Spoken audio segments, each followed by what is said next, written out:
I used to think I knew what loyalty meant. You live long enough, you think you've seen every shade of human nature, until someone you love like your own flesh and blood reminds you that trust has teeth. I wasn't always this old man sitting in a quiet house, drinking lukewarm coffee and watching the sunrise through trembling blinds. No, once upon a time I had a boy I called my son, not by blood, but by choice. And that choice turned out to be the sharpest knife life ever handed me. I first met him when he was 10, scrawny as a broken tree branch, standing outside the hardware store I owned back then. He was watching the windowed display, a shiny red toolbox with that kind of longing that only a kid who's known hunger can have. His clothes were 2 sizes too big, and his shoes were talking at the soles. I remember asking, "You planning on buying that, kid?" And he turned to me with the most honest pair of brown eyes I'd ever seen. "No, sir," he said, "just looking." I like tools. They fix things. That one line got me. They fix things. Something about the way he said it, like he wasn't just talking about wrenches and hammers, made me pause. So I asked his name. "Eli," he said. "Where are your folks, Eli?" He hesitated. "Mama works nights." Don't know my dad. That was the start of it. The slow, careful weaving of a bond I never saw coming undone. Over time, he started hanging around my shop. I'd give him little chores, sweeping sawdust, sorting nails, fetching screws, just enough to make him feel useful.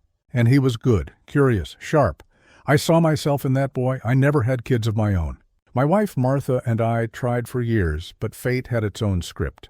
She used to say, "Maybe we're meant to give love where it's needed, not where it's expected."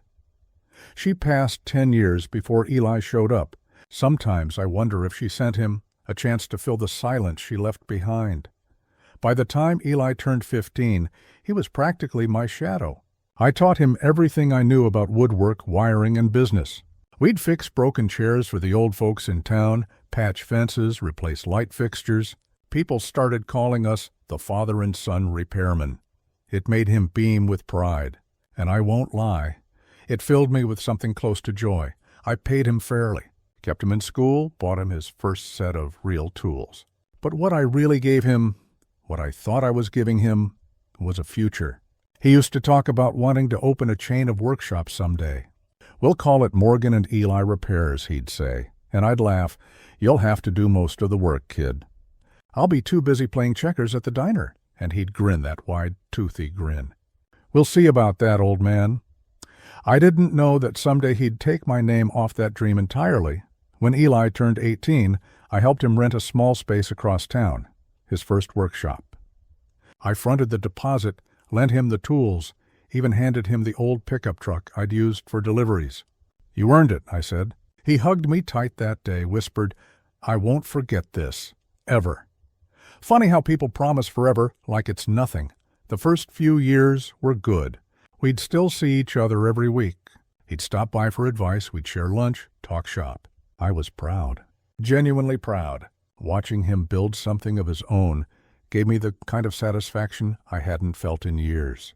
Then one day, a man from the bank came to see me. He said he needed to discuss some payments tied to my business loan. I frowned. "What loan?"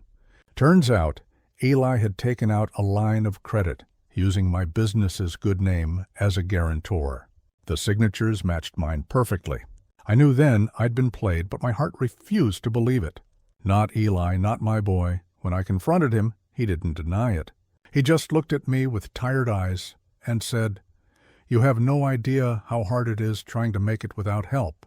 I only borrowed your name. You'll get it back." "You forged my signature," I said, my voice shaking more from heartbreak than anger. "It's just business," he replied. "Just business." God, I'll never forget those words. The betrayal didn't hit all at once. It came in waves: anger, disbelief, sorrow, shame. I'd vouched for him to everyone. I'd defended him when folks whispered he was getting too ambitious. I even called him my son in public. And now, my own reputation, the one I'd built with 40 years of sweat, was on the line because of him. I tried to fix it quietly. Paid what I could, met with the bank, explained the situation.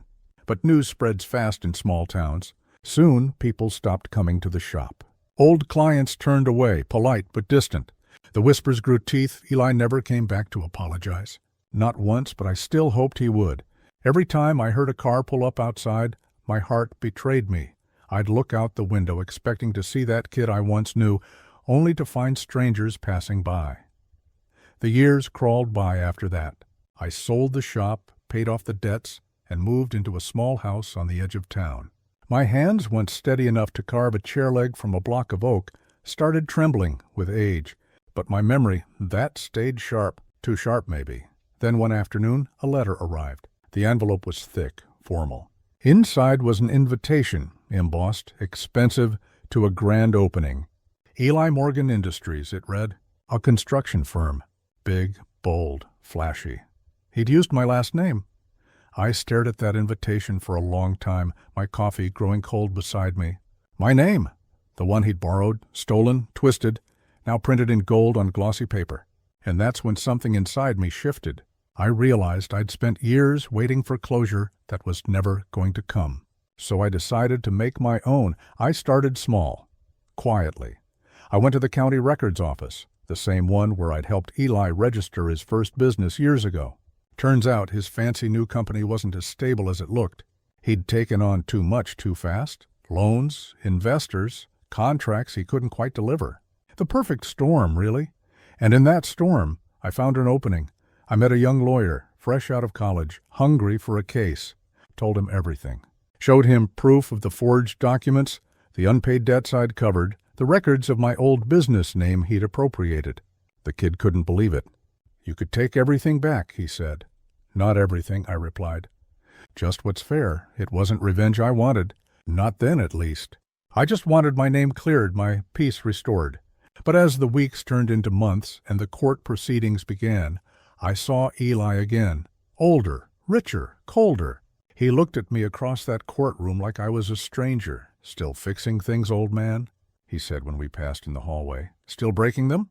I asked. For the first time, he didn't have a clever comeback. Just a flicker. A tiny, unguarded moment where I saw the boy he used to be. But it was gone in a blink. The legal fight dragged on, but I didn't mind. I had time. He had arrogance. That's never a fair match. And as the evidence piled up, his empire started to crumble. Investors pulled out, clients backed away. The same town that once whispered about my fall now watched his with quiet satisfaction. But here's the part no one tells you about revenge.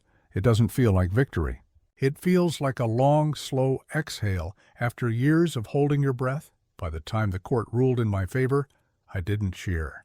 I just sat there, hands clasped, feeling both old and strangely at peace. The judge awarded damages, transferred ownership of certain assets, and officially restored my rights to the name he'd stolen. The headline in the local paper read, Eli Morgan Industries faces collapse after legal dispute. I folded that paper and tucked it into my jacket pocket. Not as a trophy, but as a reminder that even broken hearts can find justice. That night I sat on my porch, the same one where Eli had once shared his big dreams with me. The stars were out, the air smelled of sawdust and rain. I lifted a glass of whiskey and whispered, "We fixed it, kid." Not the way I hoped, but we fixed it, and for the first time in years, I slept without dreams. I didn't see Eli for nearly a year after that night. People kept telling me to let it go, to move on, to stop looking back. But when you've poured your whole heart into someone, taught him everything you knew, believed he was family, that kind of betrayal doesn't fade. It stays like a shadow in the corner of your mind, quiet but present. I'd wake up early every morning, make my coffee, and stare at the empty workshop. His tools were still there, untouched. His old coffee mug, the one with a chipped handle, sat on the bench like a ghost of what used to be. Sometimes I thought about throwing it away, but I couldn't. It wasn't just a mug. It was a reminder of what trust used to feel like. Months passed, but word travels fast in small towns. Someone told me Eli had opened his own shop just outside the city, using my blueprints, my designs, even my slogans. At first I laughed, not out of amusement, but disbelief. The boy I'd raised, the one who used to call me his second father, had not only betrayed me, but was now profiting from my life's work. I visited his new place once, quietly, like a ghost. I parked across the street and watched through the window. He was there, smiling, greeting customers like he'd built everything himself. I saw the pride in his eyes, the same pride I once encouraged, but now it made my stomach twist. That was my legacy he was selling. And as I watched him, I realized something. He looked hollow. He had the money, sure, the customers, the fancy equipment, but the warmth was gone. He was performing, all surface, no soul. The man who used to laugh with me over late-night repairs now looked like someone pretending not to be haunted by what he'd done. That's when I knew. I didn't need to confront him, not yet. I'd let the silence do its work first. You see, I'd learned something over the years. Time doesn't heal all wounds. It reveals them. And I had plenty of time, so I started rebuilding quietly. I reopened my workshop not for business, but for myself. I spent long nights restoring old furniture, repairing watches, tinkering with small machines, not for profit, but peace. People started dropping by again. They'd bring things just to see how I was doing.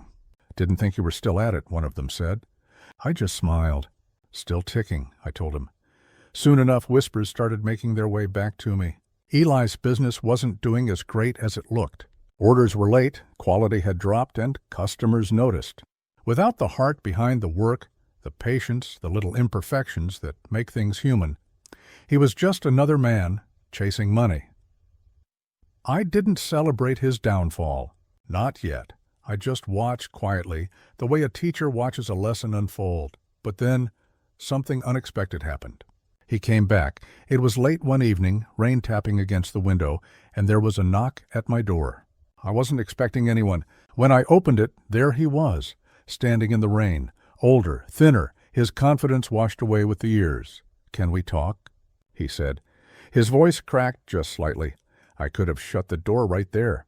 Lord knows, part of me wanted to. But there's something about seeing your own lessons come home to roost that makes you pause. I let him in. He sat across from me, the same spot where he used to drink his coffee, but now he couldn't meet my eyes. "I messed up," he said. "I thought I could do it on my own. I thought I was better than you." I didn't say a word. I just let the silence fill the room until it became unbearable. He went on, telling me about the loans, the stress, how he'd lost everything. His investors backed out, his workers left, and he was drowning. "I don't know what to do anymore," he said. "I need help." For a moment I almost pitied him. Almost. But then I remembered that night he'd taken everything. Not just my business, but my trust. And something inside me hardened. "Help?" I said quietly. "You took everything from me, Eli. Every idea, every plan, every ounce of faith I had in you. And now you're asking for help?" He looked down, his voice barely a whisper. "I know. I was wrong." I stood up, walked to the window, and watched the rain.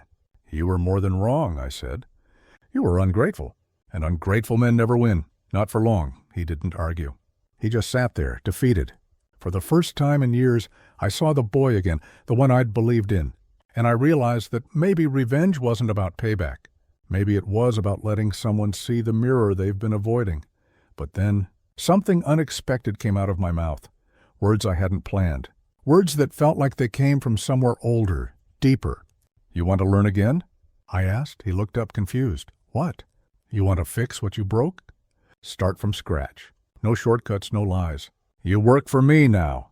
Every day. Same as before, but this time you earn every nail, every dollar, every ounce of trust." His eyes widened. "Work for you?" I nodded. "You thought an old man couldn't fight back?" "I don't need to fight.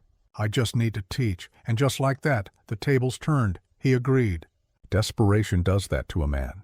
He came back the next morning, cleaned the place, fixed the tools he'd once stolen. I watched him, silent, letting the rhythm of work do its quiet justice.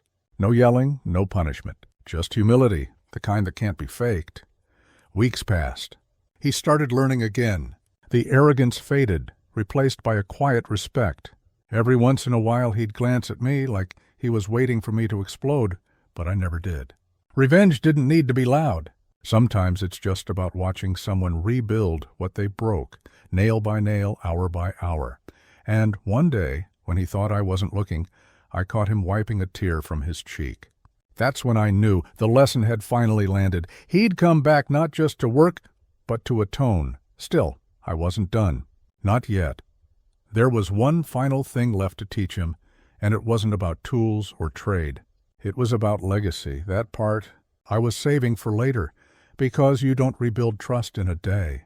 And you don't end a story like this until both teacher and student understand what forgiveness really costs. The thing about forgiveness, it's not a door you open once and walk through. It's more like a hallway you crawl down slow, scraping your knees along the way. Every day that Eli came back, I had to choose whether to let the past stay buried or dig it up again. Some mornings I'd find myself watching him sweep the floor, his shoulders slumped, quiet, careful not to speak unless spoken to. And I'd think back to those years when he'd bounce into this place with that cocky grin, full of energy and ideas. Now, that boy was gone. He was different, humbled, broken in the way only life can break a man. One afternoon, I handed him a box of old photos. "You remember these?" I asked. He nodded. They were pictures of us from the early days, smiling, covered in sawdust, tools in hand. There was one of him holding up his first finished table, the pride on his face brighter than the sun. He stared at that photo for a long time, his lips trembling. "I ruined this, didn't I?" He finally said. I didn't answer. I just let the silence hang there. Sometimes silence says more than words ever can. As days turned into weeks, Eli started changing again, this time in the right direction. He worked hard, stayed late, fixed things without being told. He even started helping the neighbors with small repairs, quietly, without expecting anything back. But trust isn't built with apologies or over time. It's built in the quiet moments when no one's watching. And I was watching, always. One evening, we were repairing an old clock together, the kind that ticks loud enough to fill a room with memory. The rain was falling outside again, steady and soft. Out of nowhere, he said, "I don't expect you to ever forgive me. I want you to know I finally understand what you were trying to teach me." I looked at him for a long moment. His hands were shaking slightly as he held a tiny gear in place. For the first time, I saw not the boy I'd raised, not the man who'd betrayed me, but someone still learning what it means to be human. That's when I decided it was time. Time for his final lesson. "Eli," I said, setting down my tools, "you ever heard the story of the cracked bell?" He frowned, shaking his head. "There was a bell in a little town," I began. "Beautiful thing. Perfect tone. Everyone loved it. One day it cracked. They tried everything to fix it, glue, solder, paint. But it never rang the same again. People said it was ruined. But you know what's funny? When the wind blew just right, that cracked bell made a softer, sadder sound. And folks started saying it was more beautiful that way, because it carried the weight of what it had been through." He stared at me, quiet. "You think I'm the bell?" I smiled just a little. "No, son. We both are." That was the first time I'd called him son in years. His eyes glistened, and he looked away, blinking fast. I leaned back, my voice steady. "You broke what we had, and I can't pretend it didn't hurt. But the truth is, maybe it needed to crack. Maybe we both did. Because now, when I hear the sound of this shop again, I hear something honest. It's not perfect anymore, but it's real." He didn't speak for a while. Then softly he said, "I don't deserve that kind of forgiveness." "Maybe not," I said. "But that's the thing about forgiveness. You don't earn it. You live up to it." After that night, something shifted. Eli kept coming back, not out of guilt anymore, but out of purpose. He brought new ideas, small improvements, careful ones. He asked before acting, listened instead of interrupting, and for the first time, I let him take charge of a project. It was an old rocking chair, one I'd been meaning to restore for years. I told him to handle it from start to finish, no shortcuts. He worked on that chair for weeks, sanded every curve, fixed every crack, hand-stitched the leather. The day he finished, he called me over, nervous like a boy waiting for his father's approval. "What do you think?" he asked. I ran my hand along the armrest, feeling the smoothness of his work. Then I sat in it. It creaked slightly, soft but strong. I leaned back, and for the first time in a long while, I felt peace. "It's beautiful," I said quietly. And in that moment, I could see the relief flood through him. He exhaled, smiled, and for just a second, the years of bitterness melted away. But that's not where it ends. A few months later, I got sick. Nothing dramatic at first, just fatigue, dizziness, the kind of things old age likes to sneak in with. Eli noticed before I said anything. He started showing up early, making coffee, handling customers, running the books.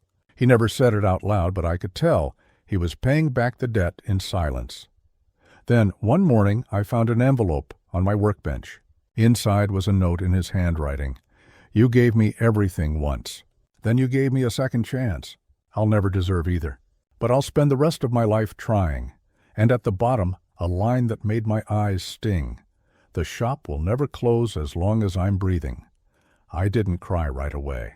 Not until I heard the sound of that cracked bell again, the one we kept by the door. It wasn't perfect. It never would be. But it was honest. And maybe that's what forgiveness really sounds like. Not the echo of what was lost, but the quiet ring of what survived. So if you ever find yourself betrayed by someone you loved like family, don't rush the revenge. Let time do its work. Let silence teach the lesson. And when the moment comes, don't shout. Just hand them a tool, look them in the eye, and say, "Let's fix it together." Because sometimes the sweetest revenge is rebuilding what they thought they destroyed. When Eli came to visit the next Sunday, he looked different. Not in the face, not in his clothes, but in his eyes. There was something heavy behind them, the kind of weight you carry when you've finally decided to tell the truth. He stood on the porch, hat in hand, and said softly, "I need to tell you something." About the day I left, I motioned him inside. We sat at the old kitchen table, the one where I used to help him with his homework, where we'd once spilled milk and laughed for half an hour about it. Now it felt like that same table was listening. "I didn't just leave for a better job," he said. "Your daughter asked me to stay away. She said you'd never forgive her for the money thing, and she didn't want me to be part of the fallout." I blinked, trying to process it. My daughter, the one who had blamed me for years, was the reason Eli vanished? He went on, voice trembling. "She told me you hated her, and I believed her. I thought staying away was protecting everyone. But when I saw how alone you looked at that reunion, I realized I'd protected no one. I'd just abandoned the man who raised me. The air felt like glass, thin, sharp, fragile. I wanted to be angry. I wanted to shout. But instead, I just sighed and said, 'You were both wrong.' But maybe we all were." He leaned forward, his eyes wet. "Can I make it right?" "You already started," I said. "By showing up." He pulled an envelope from his coat and slid it across the table. Inside was a deed to the land I'd once lost. "The old workshop, the barn, the trees." "I bought it back," he whispered. "It's in your name again." I stared at the paper. My hands shook. That land had been my pride, my ruin, and now it was my redemption. "You didn't have to—" "I did," he interrupted. "You taught me everything I know. You gave me more than a father ever could." I just forgot how much that meant until it was almost too late. The clock ticked. Outside, the sun was beginning to sink, painting the fields gold again, the same way it did when he was a boy. I stood up and said, "Come on, let's go see it." We walked side by side down the old dirt path, silent at first. Then he asked, "Do you forgive me?" I smiled faintly. "Son, forgiveness isn't something you give once. It's something you keep choosing." He nodded, and for the first time in years, I saw the boy I'd raised, not the man who'd left. When we reached the gate, he handed me the keys. I looked at them, then at him. "You know," I said, "I might just let you run it." "I'm getting too old for this," he laughed through tears. "Not that old, ho-ho. Old enough to know when it's time to trust someone again." As we walked through the gate, I could almost feel the ghosts of the past, my mistakes, my pride, my pain finally staying behind. And for the first time, I realized that maybe the real revenge wasn't about proving anyone wrong. It was about living well enough that they had no choice but to see what they lost. A few months after Eli brought back the deed, life slowed down again, the way it does when you've finally set things right. The mornings were quieter, but they carried a different kind of peace. Not the peace of forgetting, but the peace of understanding. I spent my days restoring the old workshop. The same workbench where he once learned how to sand a plank straight was still there, scarred, but sturdy. I ran my fingers along the grooves, each one a reminder that time may wear things down, but it doesn't erase them. Eli came by often. Sometimes he brought tools, sometimes just a cup of coffee. We didn't talk much about the past anymore. We didn't need to. The silence between us had changed. It wasn't heavy anymore. It was warm, familiar, the kind that exists only between people who have said everything that matters. Then, one afternoon, as the sunlight poured through the open doors, Eli said, "You know, you were right. Revenge doesn't heal anything, but making things right, that does," I smiled, wiping my hands on an old rag. "That's something you can only learn when you've lived long enough to lose almost everything." He laughed quietly, then held out an envelope. "I need you to sign something," he said. I opened it, half dreading what new surprise he'd cooked up. But it was simple, legal papers transferring part of the land to his name, with one condition at the bottom, written in my shaky handwriting: as long as he never forgets where he came from. He looked at me and said, "I'll never forget." That night after he left, I sat alone on the porch. The sky was violet, the air cool. Fireflies blinked in the tall grass like little memories that refused to fade. I thought about all the years of anger, of silence, of pain I'd carried like a badge, and how all it took to let it go was one act of grace. I pulled out my old notebook, the one I used to write in after my wife passed, the one I thought I'd never open again. I wrote one last entry. Forgiveness isn't the end of a story. It's the beginning of a better one. Some debts aren't paid in money. They're paid in understanding. And sometimes the truest revenge is leaving peace behind. A few weeks later, I passed quietly in my sleep. The doctors said my heart gave out. But between you and me, it didn't give out. It simply rested. At the funeral, Eli stood by my casket, holding that same notebook. He read those final words aloud to a crowd that barely understood what he and I had gone through. And when he finished, he closed it gently, looked up and said, "He was the only man who ever taught me what family really means." That day, the workshop stayed open. The tools were there, the wood still smelled of dust and pine, and if you stood by the gate, you could almost hear laughter. The echo of an old man and the boy he once called son, because in the end, stories like ours don't really end. They just pass on, waiting for someone else to remember what love can fix when revenge finally fades away.